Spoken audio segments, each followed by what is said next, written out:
going on there? Welcome to JLD Garage. For those of you that are new, because I've gotten a few new subscribers the past few days, welcome to the channel. My name is Joe, and I like just tinkering with shit, which includes, but isn't limited to, my truck, which I have videos on, my Sportster, which is close to running, and what most of you are probably here to see, a Road King. Just got done, yay.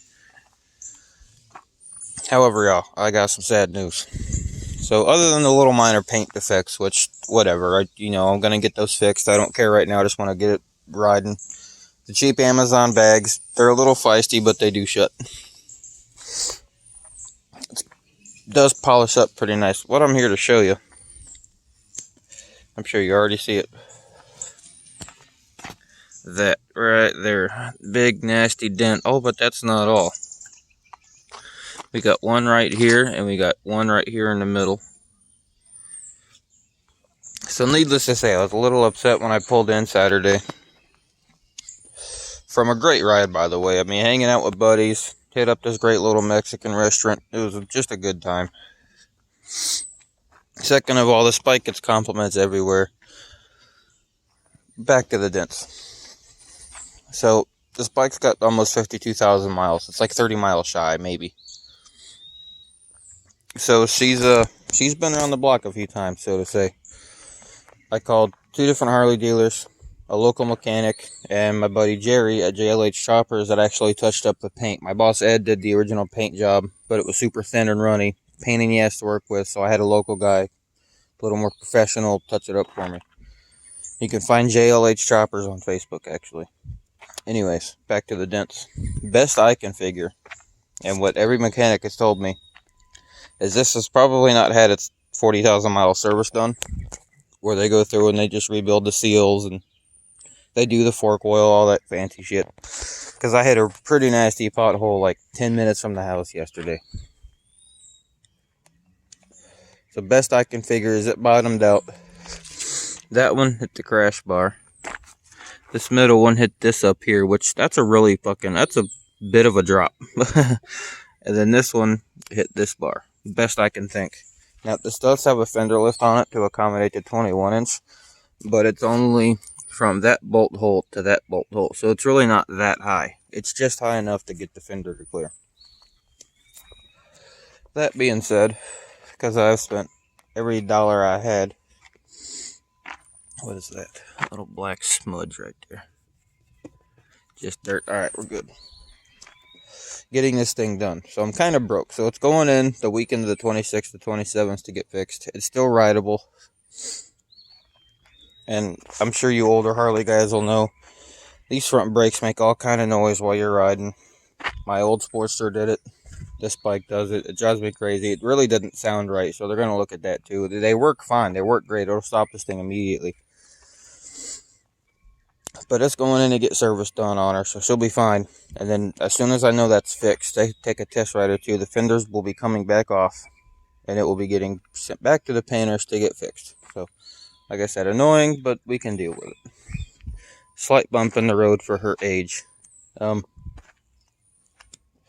I'm here, I want to bust a myth about this 21, maybe 2. As far as ride quality goes, there has been no difference. I mean, little bumps in the road, you really can't feel them. I don't know if it's any difference for a soft tail or another touring bike, but my Road King, it did great. I put, give or take, about 150 miles on it Saturday, so it's a great time. I actually got kind of burnt. It's starting to fade, though.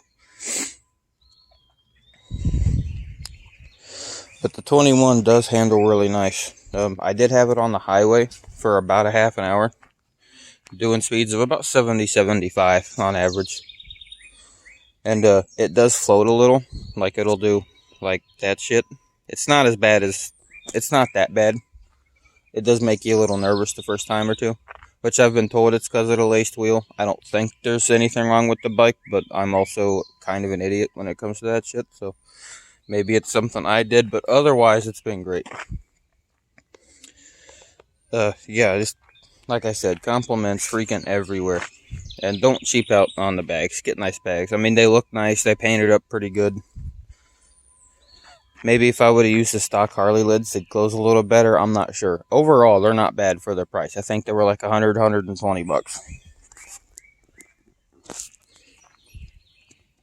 But I made a few stops, you know, gas stations and whatnot, and people just absolutely love it. They love the color, the white walls, the wheels. They're just attracted to it. It's great. I love talking about shit like that because I could bullshit for hours. You guys know.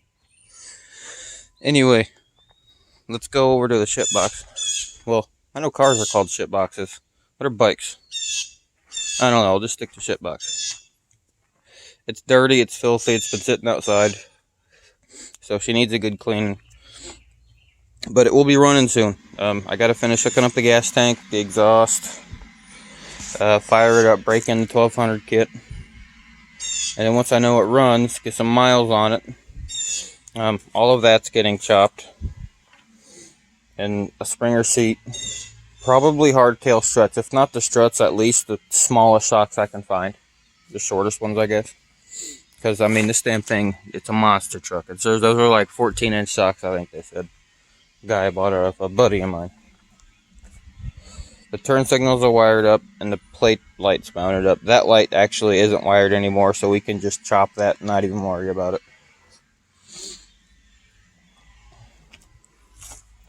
So yeah, good content coming. Just wanted to tell you guys the bad news about the dents.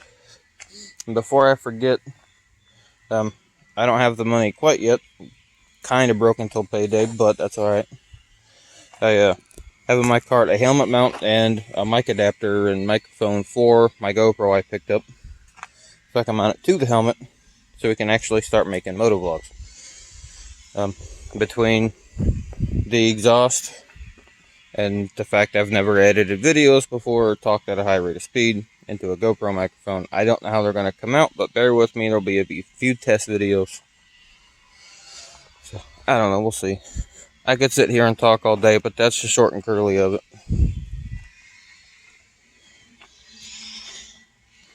And idiot me after work Friday parked under that tree actually. Because I usually park my bike right there. I never noticed when I had a regular stock, ugly faded paint job. But now there's just these little dots and bumps from the tree just everywhere on my paint. It drives me nuts. So I'm going to get to cleaning this thing. And I am still going to ride it. Far best I can tell, it doesn't rub the fender at all. I figure if the tire rubbed the fender with the dents, the paint would be burnt off. It's annoying. A few years ago, I would have been pissed. But I figure if it keeps happening, even after the fork rebuild and getting the fender fixed and whatnot, this crash bar, I'm sure they make a different one, maybe one that's a two-piece mount, so it's not directly in line with your fender. I don't know. But that can always come off. I will miss my highway pegs, though. But we'll see. We'll keep you guys updated, and appreciate the new subs, and stick around. Later, y'all. Thanks for watching.